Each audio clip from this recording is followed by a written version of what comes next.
100 years ago, more non-speaking, non-skilled immigrants came to the United States than Mexican Americans immigrating to the U.S. in this century. Today on Roundtable Perspective, Dr. James Pula joins me in examining immigration. A historian professor, he speaks about the laws and the causes, the push and the pull that brings immigrants to the United States.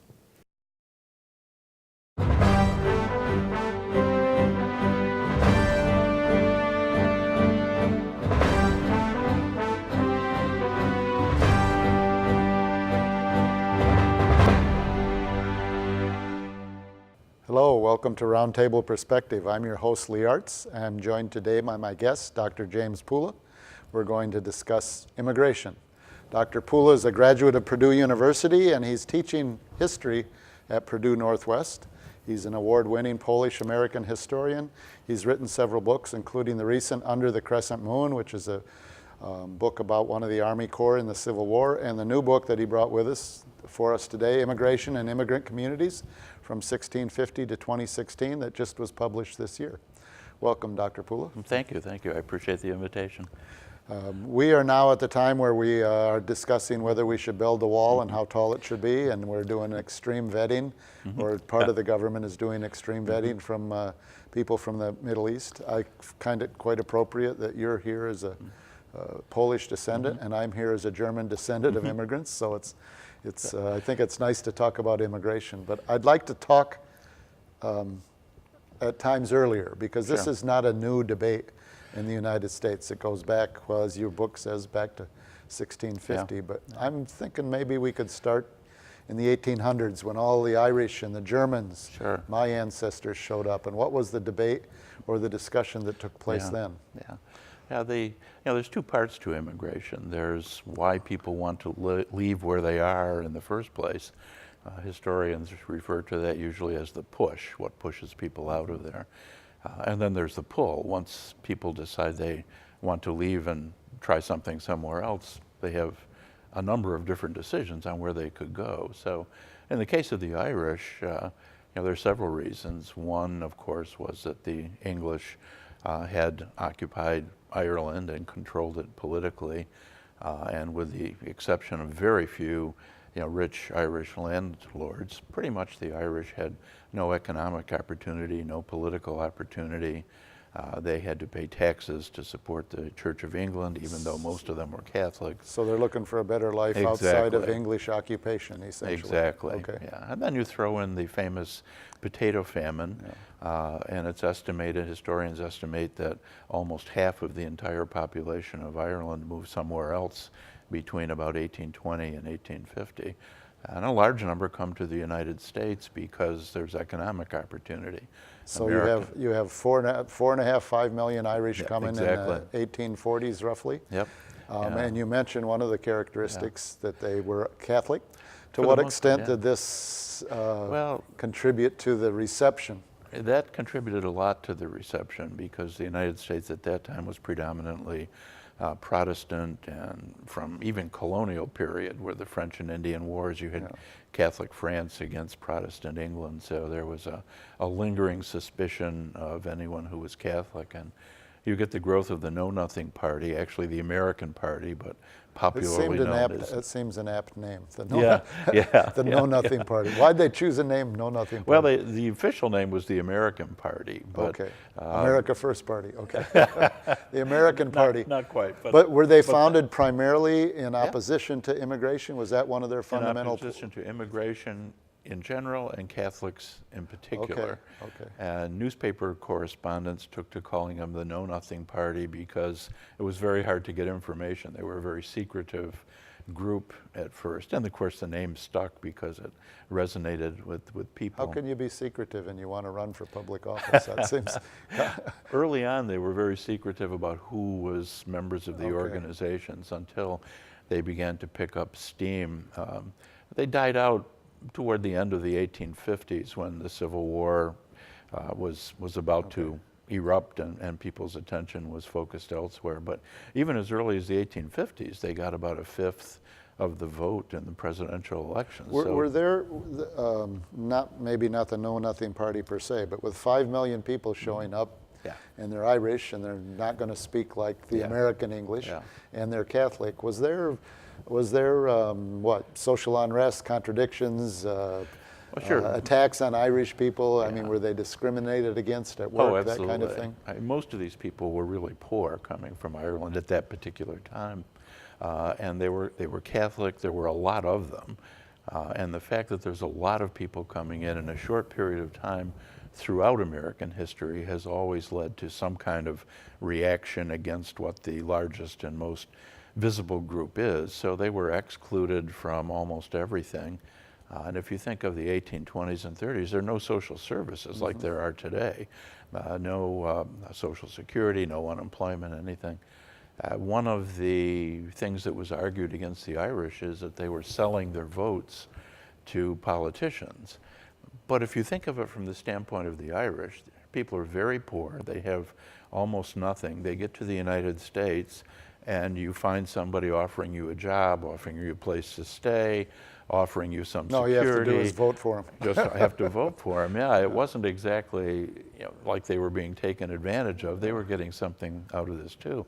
And the interesting thing I find is that they get into the second and third generation after the arrival of this initial group, and who is it that's controlling the big city political parties in Philadelphia, New York, Boston? It's the Irish. The Irish. So they manipulated the system in a positive way very well for themselves over time. This didn't happen with the Chinese, though, because, I mean, if we Yeah. fast forward a little bit, 40 years or so, Yeah, and the exactly. Chinese working on the railroad and the Chinese on the West Coast, there was even an if I'm right, there was an anti-Chinese Yeah. legislation, and they didn't get assimilated like the Irish. No, they didn't. The Irish are white. The Irish speak English, so you get into the second and third generation, they They're assimilate assimilated, pretty well. yeah. Yeah, if you're Chinese, well, obviously it's pretty obvious that you're Asian at that point. And you get into the 1870s when there's an economic recession in the early 1870s, jobs are harder to come by. In California, people start looking around, as they always do when there's an economic Who's crisis. got the jobs? If they weren't here, I'd have a yeah. job. So, who's the most visible candidates Yeah. for not being here? It's the Irish. Okay. We're doing a quick, Yeah. I mean, someone could get your book, Immigration and Immigrant Communities, to have a fuller discussion. Yeah. So we're moving Sure. fairly quickly. But I thought maybe we move even closer to the time we are in now, the Yeah, sure. 1890s, that Yeah. 20 or 30 years at the turn of the century, where now we have Italians and Yeah. some Eastern Europeans, Exactly. Polish, and this is a whole different wave of Yeah. immigration. By this time, do the Irish put America first against the immigrants? The Irish are accepted pretty much by this point. But do the Irish become part of that group that doesn't want the Italians? Actually, you were talking about the Chinese. In California, there's a wonderful cartoon Thomas Nast wrote showing a stereotypical Irish person and a stereotypically dressed Chinese person. And the Irish person is saying to the Chinese person in what passed for an Irish drawl at the time that, you new people shouldn't be here because, we're the ones that ought to be here. Yeah. Obviously talking about now one immigrant group is trying to exclude the other. Right. Yeah. And did this happen with the Italians and the Polish? Yeah, between about 1880 and 1920, the largest single group of immigrants were Italians. If you're talking about ethnic or nationality groups, Poles would be the second. Yes. If you're talking about distinct groups, Jews would be second, but of course they came from many different countries. Yes. So those three were the three largest ones. And they faced the same kind of discrimination and the same kind of backlash that the Irish did in the 1840s, the Germans did in the 1850s, the Chinese in the 1870s. This is a cycle that repeats itself over and over. It's not new to us today. Sounds like an argument to have history at the university level. Exactly. This is a very good example for history repeating itself. Exactly. As a history professor and understanding immigration, what are some of the things that we could learn from past experiences with immigration, laws, cultural responses, to help us understand how we might or we could discuss immigration today? Yeah, I think one of the stereotypes that you hear today, or one of the points that people express, is that with millions of immigrants from Hispanic countries, particularly Mexico, coming into the United States, that the country simply can't absorb all of those people and they can't assimilate. But I did an article that was published recently where I compared Poles and Italians in 1910 with Mexicans and Hispanics in 2010. And actually, the percentage compared with the population is less today than it was in 1910. So the impact proportionally is less. And if you look at the number of people who could speak English on entry, their skill level when they entered the country, what kind of jobs they went into, actually Mexican immigration to the United States is way ahead of Poles and Italians in 1910 in terms of assimilation. So that kind of stereotypical view that you hear really isn't borne out by the data or the statistics. What about the other point that you mentioned when there was 1870s, when there was the recession and there's a competition for job? It strikes me there's this contradiction between what some in the government might say is a threat, but when you look at many of the corporations, they aren't so enthusiastic about ending immigration because they benefit from the low wages, and even if there's skills, they still benefit from the low wages. So is that at work here as well? Yeah, I think there's two things at work. We've been in a relatively long recession, about 0.9 economic growth over the last 8 or 10 years, something like that. So people are more conscious of jobs and their salaries not going up, wage scales not going up. And every time that happens, like the 1870s, you get a reaction. But I think the other part of the equation, especially concerning Mexican immigration, is whether they're legal or not. If they're legal immigrants, then of course they have protection of law and so forth. If they're not, it's very easy for them to be taken advantage of, paid much lower wages, and where do they go for any kind of rectification? They, if they make themselves known, they're afraid they might be deported. So, the downside of the illegal immigration is how it hurts the immigrant themselves as well. So I think you put the two together, and that explains a lot of what's happening. It's probably a larger discussion of history too, but it's when you talk about illegal, then there's an assumption that there's something that can be made legal, and then it's a question of who gets to decide and under what conditions they decide, which may be one reason why many of the immigrant communities prefer the term undocumented, which kind of removes that onus that somehow you're a criminal.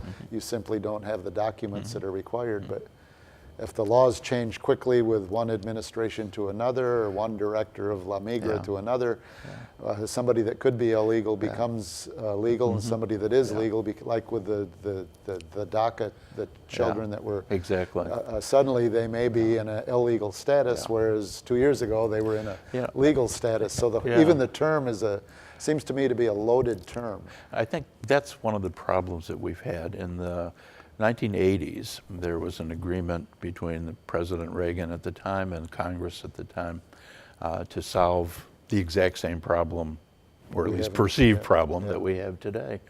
And the idea was to give people who were here a pathway to legality and if they wanted citizenship. And in return, Congress was going to crack down on people coming into the country with unauthorized, let's say, entry. And the first part happened, but the second part never did. So over time, you get different presidents choosing either to enforce the law or not enforce the law, or to make executive orders saying something different, none of which are really laws. So that's where the confusion comes in. You have things changing so often, regardless of what the law is, that you can come in one day and be okay and come in the next week and you're not okay. That's a problem. Consistency or lack thereof. Well, again, that's another conversation for a different historical discussion. Sure. I mean, it always strikes me that all laws are selective. Of course. A law only exists if somebody enforces it. So, but another part of this that you mentioned, I think, is very important, is the perception that there's a problem.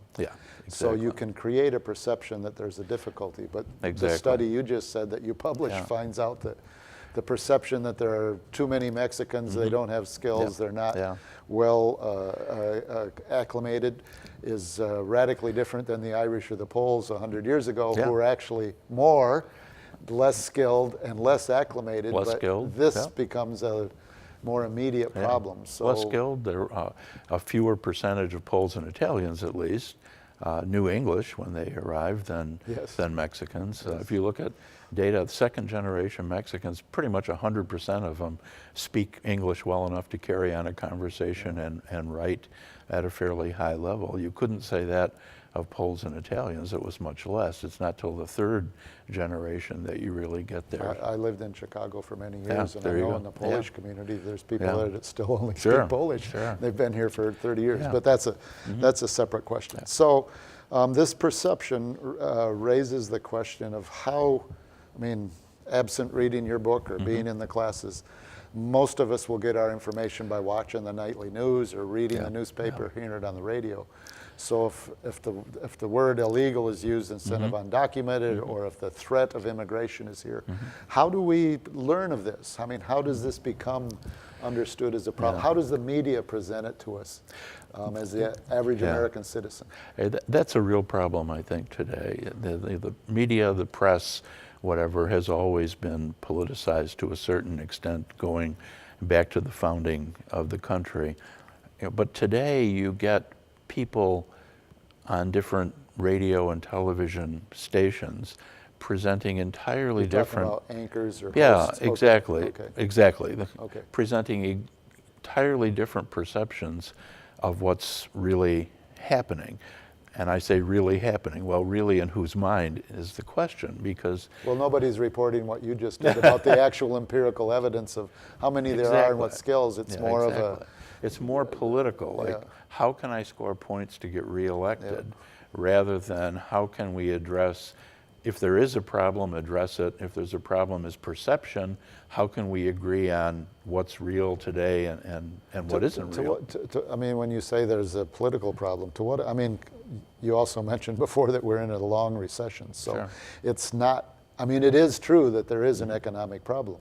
It is true that people in this region have trouble getting not just gainful employment, but actually rewarding and stable employment. So that's the basis for what's the problem, what's the reason, and as opposed to talking about employment or taxes or whatever, if we talk about illegal immigrants, it can take that frustration, and that seems to be a volatile.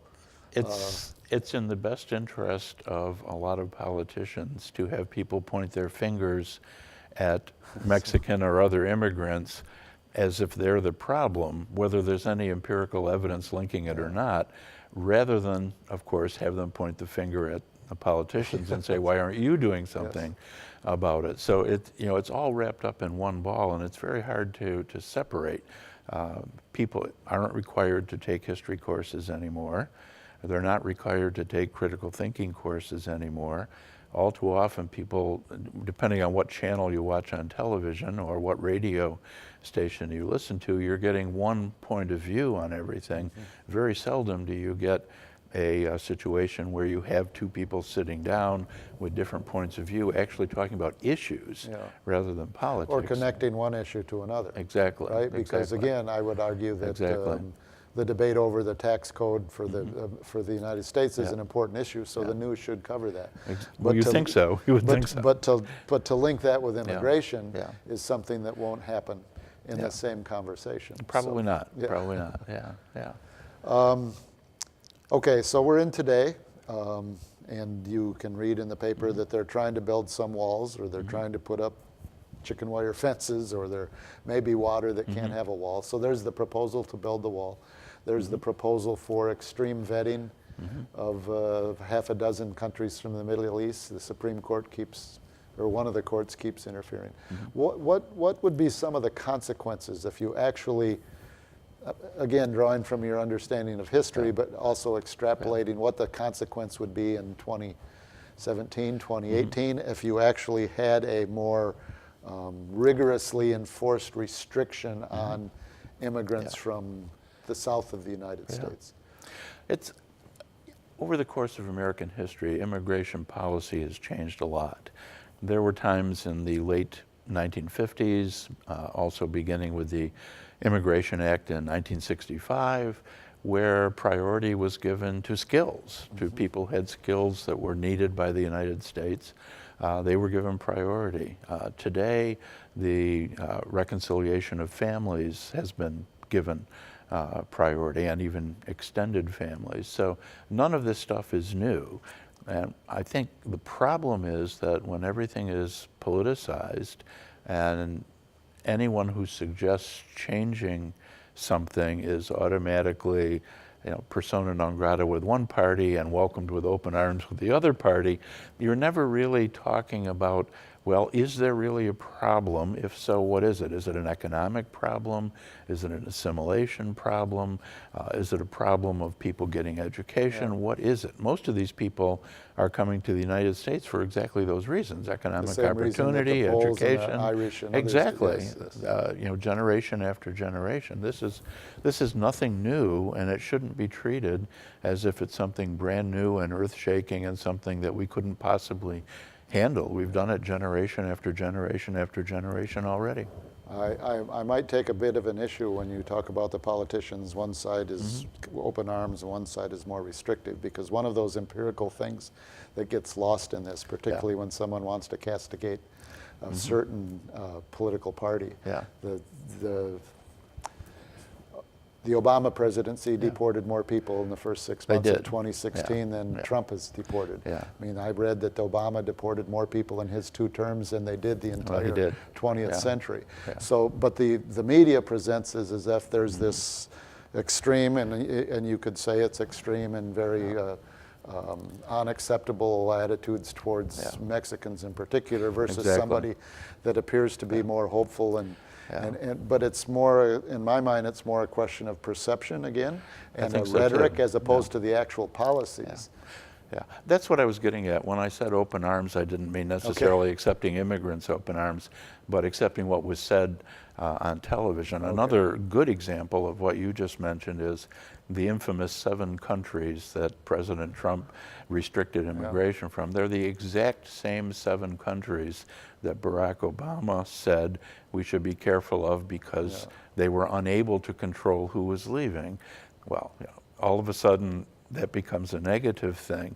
Now, it's either a negative thing in both, way, or it's a positive thing in both, one or the other, but it can't be negative one. And that's what I was getting at. Yes, I think that's a very important point, and it's what you said about perception. And it's even what you said about the American Party 170 years ago being labeled the Know-Nothing Party, because that's one way of making a critique without going into any political substance. You just give them a name. So in the 1830s, I read, I'll keep this really short, in the 1830s in a St. Louis newspaper, there was a huge editorial about all of these Irish coming in and how terrible it was, and low-class people, and oh my God, they're Catholics on top of that. 20 years later to the exact year, the very same newspaper had an editorial, oh, these Germans are coming in, they don't speak English, they drink beer on Sundays, and it ended up with, and I quote, "Where have all the noble Irish gone?" So in 20 years, as the new group comes in, the last one becomes acceptable. And we're already seeing that. You could do a longitudinal study, see if the paper did the same thing with the Poles and then the Italians. Yes, and then exactly. each year, where have all the good Americans gone? 20 years from now, what we're talking about now will just be accepted. Well, they came in there.